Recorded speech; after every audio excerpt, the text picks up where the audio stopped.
Good morning, good afternoon, good evening, wherever and whenever you are watching or listening. This is the Holistic Monitor, and I'm your host, Nick Sconia. The Holistic Monitor podcast is a weekly show featuring guest interviews with discussions about self-discovery, philosophy, spirituality, and our relationship with the world around us.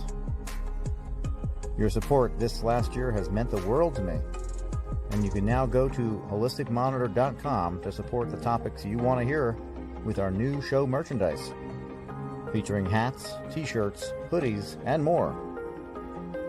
You can also support us by simply sharing your favorite episode with your followers. And with that, let's get the show started.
Okay, that is Willy Christie with Kukuni, and Willy is my guest tonight on the Holistic Monitor, and that song is Zorio. So let's bring Willy in and let's have a chat about what he's doing. Hey, how we doing? Hello. Willy? Good to It's see you going here. well. Thank you. Thanks for having me. So that was a great clip. I could have just jammed out to that for the rest of the show. Really cool. I really liked it. Thank you. Now, is that current material that you're playing there? Yeah. Current enough. It was written probably 3.5, almost 4 years ago now, but the time it takes to write, and in this case, I did the album first and then found the band, and then we got to learn the songs. But we've been playing as a band for almost 2 years now, and that's one of our favorite songs to play live. Probably we usually save it till the end of the set when everybody's kind of feeling good. Mm-hmm. Yeah, it has that vibe to it. We're just like, all right, going for a long ride. Now, what got you into music? First I have to say my mom. She is a music teacher, so that helps. She teaches choir at the high school that I went to, so she was mine and my brother's high school teacher or choir teacher. But I think also growing up Catholic, we just sang. That's part of being Catholic, is going to church every Sunday and all that stuff. And in Catholic school, we had choirs and stuff. So it was like music was a very big part of my life always. It seemed like, or maybe not a big part, but it was definitely a part of my life. Yeah, it kind of ran in the background as a constant thing. Okay. And so give me a little bit of a bio for you. Where are you coming from? Where you been? All that good stuff. Yeah. Born and raised in Kansas City. It was, I lived there for about 27 years and did the whole thing, grade school, high school, dropped out of college, did psychedelics, found myself, and that's sort of what put the pieces together. It's like, oh, music has always been there in my life, and I have this like well of experience to start with, which was that was sort of the moment for me where it was like, oh, maybe this is what I am meant to do, and I've just been on that journey for the past 15 years. 2010, I was doing psychedelics and I had a vision of myself in Los Angeles, and I knew I had to get there to pursue music. And I did acid the night before 10/10/10. It was October 9th, 2010. My moving date was 10/10/10. Wow. I was just going to hitchhike out there. I had no money, no job. My rent was $200 in Kansas at this house I was staying at. So no money. And I just told my parents, I was like, I'll just hitchhike out there. I was, again, doing psychedelics. I had a very, very optimistic view of the world, and I was like, I'll just hitchhike my way there. It's meant to be. And they're like, okay, we're going to buy you a bus ticket at least, like we'll buy you a bus ticket so you'll at least make it there alive to realize how naive you are. But then I realized the night before that I was just not happy with where I was at, and that if I couldn't find it surrounded by my family and friends and where I grew up, then I was not going to be happy anywhere else. So much to my mom's, like, I'm sure she was happy, but she was also just like, dude, what are you doing? I told her the next morning, I was like, oh, I'm actually not going to go to LA anymore. And she's just like, I'm sure a part of her is like, thank God. But another part is like, dude, what is going on with you? So I just went back to work, started a band, because I didn't even have a band. I didn't have an album. I just knew that I wanted to do music. So started a band and released a couple albums, self-released, learned to record and produce a little bit. And before I knew it, it was 10/10/15. And I was just like, it just woke me up. I was like, it's been 5 years. Like, it has been 5 years since I almost made the jump. And I look back, I had proven to myself that I'm doing music. That's what I do. I am happy now. That was also the other thing, was I built a life that made me happy. I was working at a disc golf shop. Like I mentioned that I like to play disc golf. So I had just made all these decisions to make myself happy, but I had reached the ceiling also. I knew that there was really nowhere else to go from there. I didn't have anybody to look up to in the Kansas City music scene for the most part. There was like one or two bands, and even they were like criminally overlooked or just kind of burning out because there was really nowhere else to go. Right. So that's when I decided, like, now I am happy. I can always come back to this. So let's see what happens. And that was about 7.5 years ago, moved to LA, and I've just been making music and working in the cannabis industry. And, I've just gotten to a new spot, and I feel like it took me a little bit longer than in Kansas, but definitely just am reaching a point where I feel really comfortable and happy again, which is really nice. That's a good place to be. Yeah. It's really difficult hometown vibe that can feel very oppressive because of just that long-term experience, old memories, that sort of thing. Very difficult for a lot of people to pursue their dreams in a place where they feel like they're being stifled. And it's great that you were able to break through that and be able to create your heaven, so to speak, where you were at. But then, of course, you found that you hit that ceiling, and then you got to LA. You probably noticed it was very saturated. It was almost the exact opposite, where there were so many people scrambling and climbing the mountain that it probably took a little bit of a time to figure out how to get your footing and then readjust to that. Totally different environment. Absolutely. But bigger city, more opportunity, more listeners, more musicians. Everything's kind of amplified. Yeah. Okay. It's more connections. It's in Kansas City, I was friends with the DJs and stuff, and that only gets you so far. But if you happen to be friends with a DJ in LA, that's a whole, they're not just, there are very few people listening to Kansas City radio outside of Kansas City. I'll say that. Right. Compared to LA, there's people around the world. They're just like, what's LA up to today? Yeah. For the internet radio at this point. Yeah. Mm-hmm. Mm-hmm. And what does Kukuni mean? Kukuni is a mishearing of a word that I heard on the radio, in LA. I'm stuck in traffic and I hear this guy mention the concept of cocooning. And I was like, okay, I'm ready to hear this Japanese concept, I'm all ears. And he just like kept going. And so I Googled it later. I was like, what is cocooning? Like, this sounds cool. It's not a word. He said cocooning. I had to look up the transcript from the episode just to confirm. But I was like, yeah. But I was like, I like that word. But I would still say it means cocooning, like that concept of like self-transformation, locking in, putting your head down, and then coming out 2 years later with a new version of yourself, a new album, that project under your belt, a kid, whatever that is. Mm-hmm. Mm-hmm. Yeah, it has a resemblance to like kanji or something like that.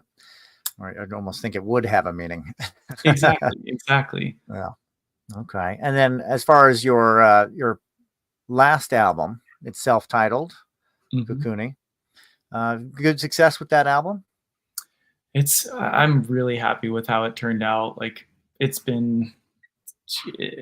just makes me feel happy. It's the first time that my friends have been like, I actually listened to this, that friends will just send me like, hey, this came on my rotation because it's in my liked songs and whatnot. I just feel like, the worldwide fame and success hasn't quite hit yet. But as far as how I feel in terms of what I did with that, and just compared to all my other records, that's probably my 9th record that I've written at that point. But the reason I did a Kickstarter to fund it, because at that point, the 9th record of self-producing shitty self-produced records, I was like, this one, I feel like I'm not doing it justice on the production end. I've got way more experience. My production experience is down here. So I'm just so, it's my first studio debut.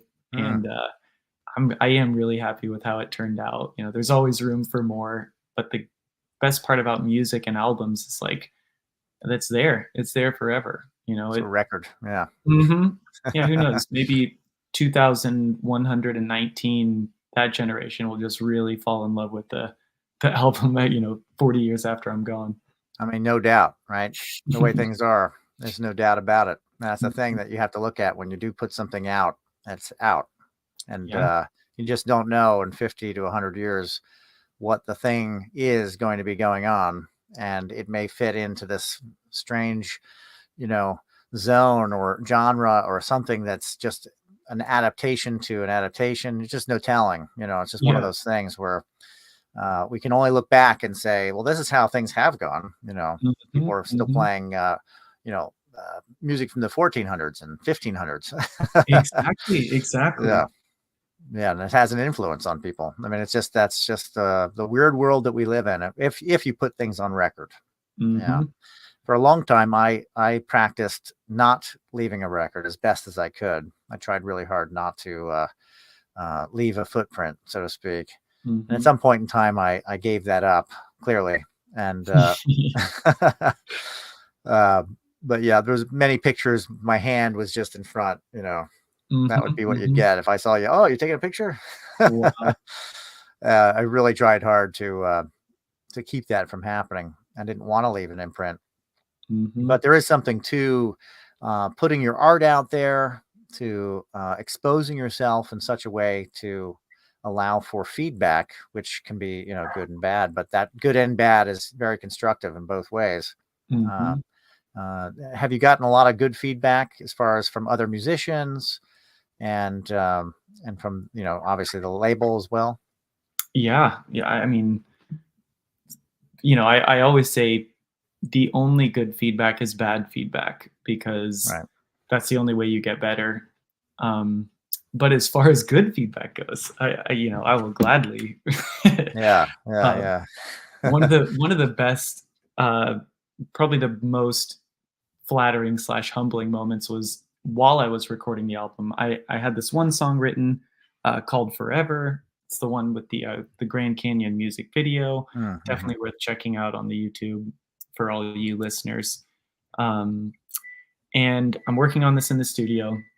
There's a section that I reference a Grizzly Bear song that I really liked. And over the course of recording, and like I said, I wrote this song in Kansas. I wrote this song before I moved to LA. So it was about a 4-year-old song at this point. And my producer comes in that morning and he's like, oh, you'll never guess who I hung out with last night. Hung out with Chris Taylor of Grizzly Bear. I'm going to meet Chris Bear of Grizzly Bear soon, blah, blah, blah. Another week, he's like, yeah, Chris Bear came in the studio. He's going to stop by tomorrow. If you want to come in about half an hour early, maybe you can meet him. Wow. And obviously I did, because he's, not only is Grizzly Bear a great band, but Chris Bear is truly like one of the greatest drummers of our generation. And came in, listened to the track we were working on, which was that. And I turned to him and I was like, hey, I actually referenced the Grizzly Bear track right here for this synth part. And he's like, that I actually put that in, which I never would have expected. The drummer, but now I know him more like as a musical input type of person. He's a fully fledged writer himself. And it's just that full circle moment where I am telling the guy that did it. I'm like, oh, I referenced this part. And he's like, that was my part. And he was just like, he really liked the song. And I was just like, I cannot believe this. That full circle moment was just, so to me, that was like all the feedback I needed, was kind of the seal of approval from the guy I was ripping off. Yeah, that is definitely something that you're going to get in a place like LA. You're just going to have that opportunity. And Kansas City is going to offer you maybe the traveling musician who comes by and you can barely even see him, let alone have a conversation and sit in the studio with him or whatever. The opportunities abound for sure. Yeah. It's LA's a magic town. A lot of people dreaming, all in the same spot. So it's pretty wild. It's competitive, but it can also be collaborative, which I think that's the spirit of the art that I'm doing and Liquid Culture is supporting. It's not about competing for the best whatever. It's let's make a scene, let's make a community of people just like-minded and wanting to just change the world for the better. Yeah. And is that kind of a definition of Liquid Culture? Could you explain that? Yeah, I mean, I can't speak for them. I just know that Liquid Culture I'm pretty sure their mission statement is like, it is a collective of artists and creatives that serve the greater good by promoting the psychedelic experience, something along those lines. I hopefully get like a B- on that.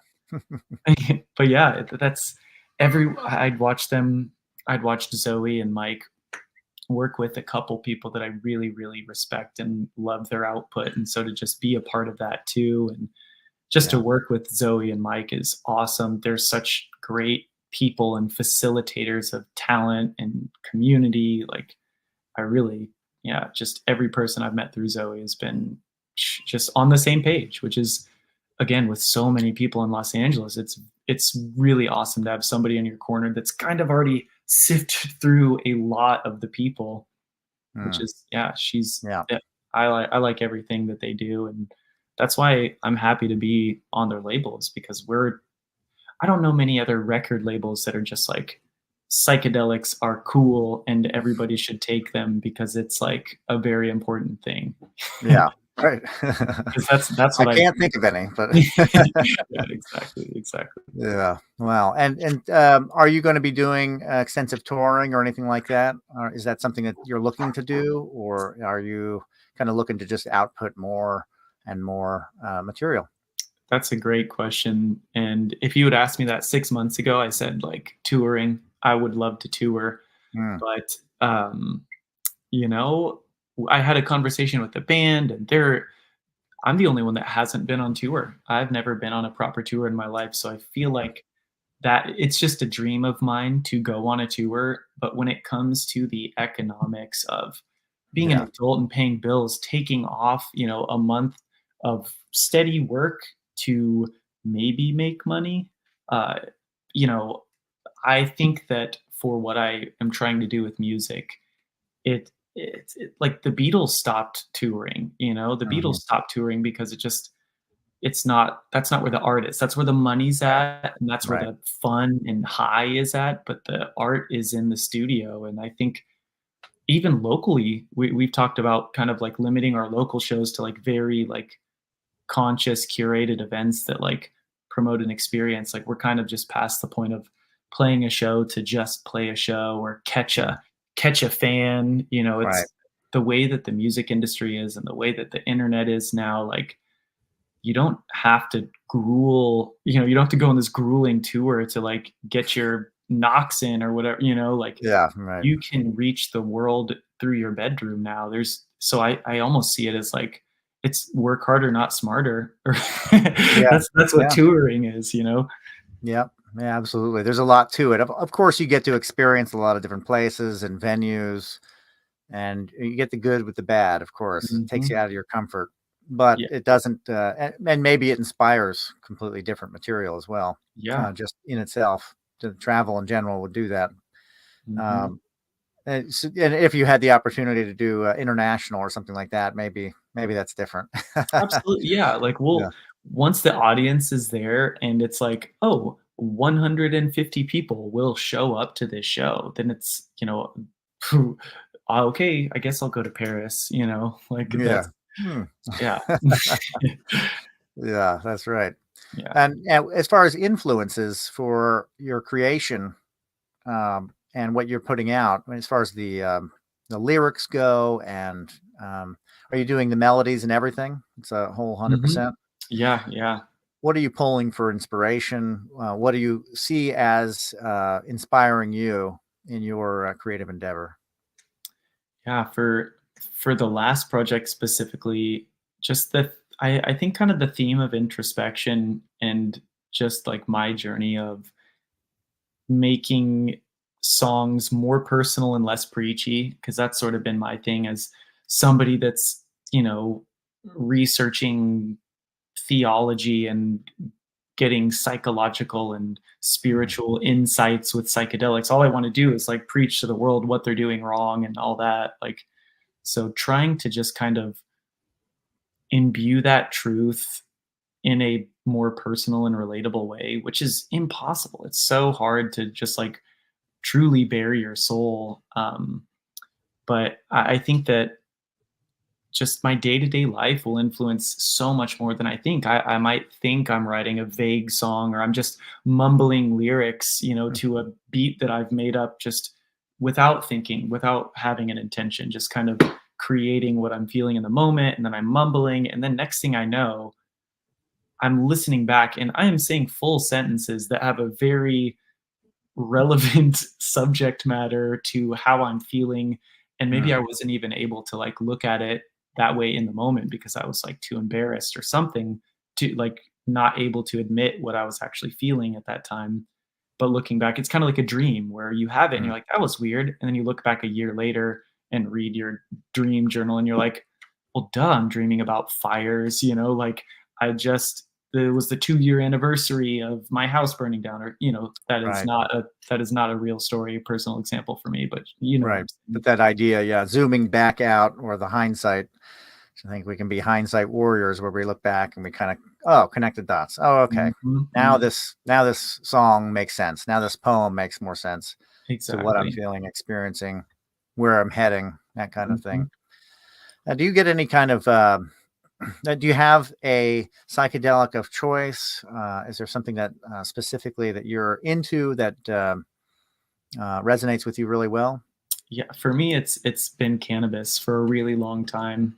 Mm, Yeah, discovered cannabis when I was 16, got caught, quit for a couple of years, and then once I got out of high school, I started smoking again, and it was you know, cannabis, mushrooms, acid, and then I was just having, you know, I was doing acid every 2 weeks or once a month, you know, with the intention of finding out who I was and kind of mm. scraping out the mud of my brain, and that that just opened so many doors for me. But again, being in Kansas, I for me personally, it was acid opened the door. You know, psychedelics opened the door, I should say, Mhm. LSD, if you will.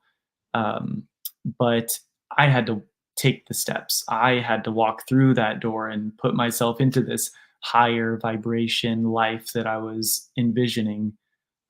So I accidentally did a lot of MDMA about 5 years ago, not knowing that it takes you to the same place. But I really haven't had like a peak psychedelic experience outside of that one accident since 2010. That night Okay. before I bailed on LA, or the night before I was supposed to move, that was the last time I did acid. I took the last little nugget of wisdom, like, you're not ready yet. Right. Because, it was just like, that's what it was. It's like, you need to do this. You need to do this. And I was just like, what else is there to, and so once I stopped doing it, it's like, okay, time to do this. Time to do this. Yeah. You got the message. Yeah. But cannabis, I've been working in the cannabis industry. That's how I pay my bills. I've grown and bred cannabis for 13 years. I'm taking a break now in my new house, but very passionate and into cannabis. I love what it does medicinally, recreationally, as a substitute for other more harmful substances. I just really like, I can't wait. Weed is having its day right now. And it really is. Yeah. I'm really happy. And it's ushering in psychedelics too. I feel like it is the gateway drug. I mean, it's true. If you look at how things are going, it seems to be. But it seems to be that it's more of a gateway to that natural perspective of experience than it is necessarily the 80s and 90s commercials. Yeah, absolutely. It's saying like, it's not what you think.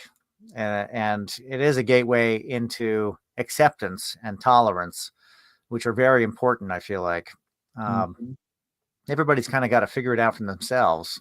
And that's just the way it is, whether it's legal or illegal, depending on where you live. If it's illegal, obviously there's a lot of repercussions on your decision, but that's where I think a lot of people, myself, have a difficulty, because if it's illegal, it makes it very there's a lot of ramifications that go beyond just the choice, which is not good. Shouldn't be like that. But that's a interesting. I myself, I used to enjoy pot, marijuana. I used to, and it got too strong for me. It's real. It got too strong, and it mimicked like if I was on a psychedelic. Yeah, and you don't sign up for mushrooms on it. 5 minutes after you get off of work and you have to go in the next day. That's not what you're signing up for. Right. Exactly. It doesn't do for me what it does for other people. And so I've had to, just smelling it for me gets me pretty buzzed.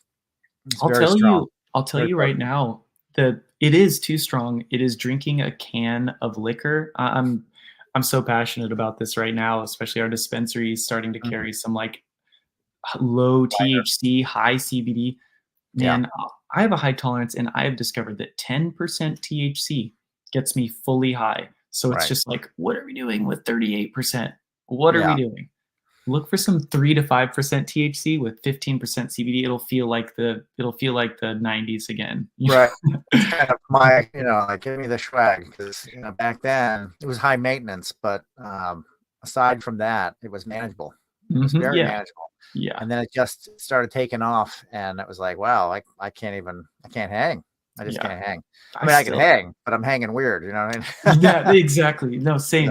I'll take a tiny little bowl hit and I'm good. And I've got coworkers smoking like an eighth in a blunt all at once. And I can't hang with that either, man. It's different. I used to, in my 20s, it didn't matter. Yeah. And maybe the Kansas weed also wasn't as strong. I've got a hunch. It's possible it was bricked or something, maybe. Or maybe not. But they're definitely just the intensity of it has increased. And for me, that's limited me. But I fully support people's right to be able to choose. And I think that's very important, because it does a lot of great things for people. Yeah. Most specifically, I think of pain management as that is, pain is just a horrible thing for people to go through. To have a way to manage that really unfortunate feeling and sensation that we have in such a way, I think it's valuable, whatever means. But, as long as we can stay away from the things that maybe hook us and make us not so not so pleasant, The things that hook us to them is a whole different story. But medicinal, that's what it's all about. The medicinal use. I feel the same way about psychedelics, is that it's, medicinally for the spirit, medicinally for us as a consciousness, as a person. I abused it myself, and I, found a way to find it more sacred and to pull it out of that, I call it abuse. I recreationally used it looking for fun, and I found myself in the process and found that I needed to use those things as more of a means for, self-discovery versus something that was just for fun. Yeah, I couldn't even have fun on it. Like maybe the first time I took mushrooms was at a party, and it ended with me and the host, who had also taken mushrooms, crying, and everybody left. And everybody's like, this is so weird. So I found out right away, like, this is way too intense to be doing like in public or for fun. Like it's fun, but in a very not a direct way. You know what I mean? Yeah. Like, oh yeah. Yeah. I haven't done LSD since the 90s, a long time. 96, I think, was the last one. And then I've tried to do mushrooms, sometimes with really great results, and then other times with disastrous, like deja vu that won't go away kind of results. They're just like, oh man, I don't even know what year it is, and not because I'm out of my mind, but because I'm like displaced in time and space in such a way that, I've had to abstain from it. Because I feel like I've used the key, I've opened the door. I can now do that anytime I want.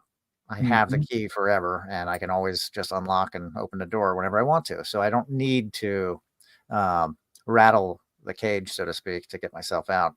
That's exactly how I feel about it. I feel like there's like a tunnel, forgive this sloppy analogy, but from the conscious observer to our daily thinker, if you will, like there's a tunnel that is filled with cobwebs and dust and dirt. And I feel that like a lot of psychedelics is being able to clean all that shit out all the way to the back end. And then once you do that, I'm not saying it's perfectly clean, but that passage to that peak psychedelic experience gets a lot easier. And it's no more about like, oh, trippy, like, oh, whoa, colors. It's like, who am I? Right. When am I? Am I? Like it gets like existential, metaphysical, and that's not fun. That's sacred. It's sacred. Like, right. Useful. Like, yeah, it's useful but yeah, you don't party in the church. You know what I mean? You don't party like that's, I mean, it's like, it's all a dance, right? But you're not getting, you don't take a hit off of God. You get high in God, but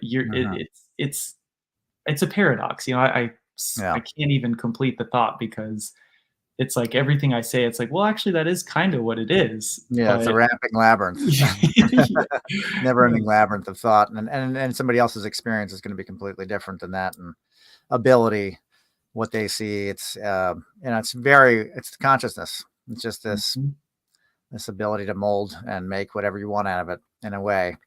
I called it the straw, like a straw that, get a straw and you're cleaning that straw out so that you have a great connection.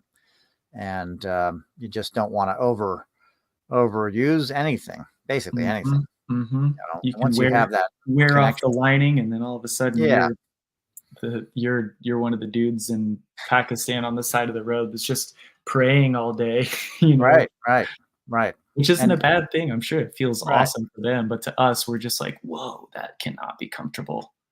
You want more of that, more functional habit, so to speak, to be able to operate in the world and accomplish whatever it is we're here to accomplish, right? And I get a lot of great experience and imagery from your music, and I feel like that's kind of a pathway for people to access divinity or bliss, higher consciousness, is through music. Is that something that you look to achieve and share in your creations? Yeah. It's that fine line between not forcing your inspiration and just kind of letting things go. But again, that paradoxical thing where when you actually let go the most is when you are the closest to divinity, if you will. And um, I feel like it's happened in a couple moments. Like I feel like that song "Forever" really like hit. I sat on those lyrics for 5 years. I did not write lyrics for it. I had the melody and everything recorded, and then one day the lyrics hit, and I feel like those are some of my like proudest lyrics, if you will. And I'd say that that's one of the closest for me personally. But that is absolutely the goal. If I can like transmit that psychedelic experience in a safe and comfortable way, um, and be that benchmark for future generations of like, maybe it's what they listen to on psychedelics, and that's when it really, because we've all had that experience with musicians, I'm sure, where you realize like, oh, whoa, they are channeling this, they're channeling bliss. And some artists do it accidentally. I was really into John Frusciante in my early 20s, the guitarist for the Red Hot Chili Peppers. And he had a solo career that was so radically spiritual. Like every single lyric, every single thing seemed intentionally geared towards like a heightened spiritual experience and like enlightenment. I remember reading a writer for them, and it was like he required a 15 by 15 foot white room to meditate in before his set type. So it's like, this dude he is probably meditating for an hour, and then in that bliss, just like, okay, recording. So I haven't taken it there yet, but I do try to carry that intention. I do try to like find those moments of where it just everything, it feels like heaven, because heaven is a feeling, and music is transmitting feelings without words. So it is possible. I do believe in it, and that's the goal every single time. Yeah, transcendence. Alejandro Jodorowsky said something that I'm not saying it's law, but it is certainly law to me, and what I agree with, that all art should heal. I'm not trying to make hell when I make a song. I can make tension to emphasize the bliss of the next moment, if you will. But like, all of my art, the intention is to heal and to, nurture. Yeah. Yeah. And that's a beautiful thing to be able to share that and put that out for people to experience from your perspective. And, a lot of people will then, of course, agree and join in. Right. Mm-hmm. And if they don't, they're good for them. Yeah, exactly. Right. To each their own. Yeah. And now you have, is it a new band or a new kind of formation that you have going on? Yeah, I have found disciples. If you, I put out the album on Craigslist and was just like, who's down to, who's down to put this out in the world with me and make it real, really real. And I found a couple guys that are just, they see the vision and they're willing to put in the work just for the sake of art. Obviously we're not doing it for money. It's so it's been nice, and that has been a different formula for a project, where usually it started under the guise of collaboration, but then after a year of me writing every single song, the conversation happens where it's like, okay, I think I might actually be in charge, and the dynamic just gets muddy from there. So this was, I find, a much healthier way to start a project, was like, here is my vision. Do you like my vision? Instead of being like, what's our vision? And I'm like, how about this vision? And people are like, I don't know if I like that vision. And it's 2.5 years down the road. Right. So this, it's just been great. The band is so talented. The guitarist is this guy, Dr. Neil Newton. He has a PhD in music theory, which was, you can't ask for more for a bandmate, especially I am a guitarist too. So, you got to be really good to be a guitarist in my band if I'm not playing guitar. So that's no contest for him.